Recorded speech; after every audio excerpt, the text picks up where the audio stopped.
కథా కథనాలకు నాని పర్ఫార్మెన్స్ కూడా తోడైతే సినిమా లెవెలే వేరుగా ఉంటుందని ఆశించారు. ప్రేక్షకులకు హిట్ ఫ్రాంచైజీలోకి నాని రావడం ఖచ్చితంగా పెద్ద ప్లస్. ఇంతకు ముందు 2 చిత్రాలు మించి ఇందులో హీరో క్యారెక్టర్ హైలైట్ అయ్యింది.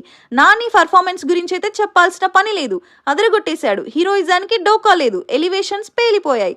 కానీ ఒక స్టార్ రాగానే కథ కొంచెం పల్చనైపోవడంతో మూడో కేసులో ప్రధాన బలహీనత. గత 2 చిత్రాల్లో కథ, హీరో రెండింటిలోనూ క్రైమ్ ఎలిమెంట్ ప్రేక్షకులను కట్టిపడేస్తుంది.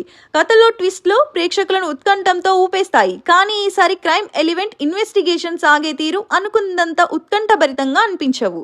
విలన్ వీక్ అయిపోయాడు, హీరోనే ఎక్కువ హైలైట్ అయిపోయాడు. కానీ హిట్ 3 చూడడానికి కావాల్సిన కారణాలన్నీ, ముఖ్యంగా నాని ఒక్కరిని చూస్తూ 2.5 గంటలు ఈజీగా గడిపేయొచ్చు.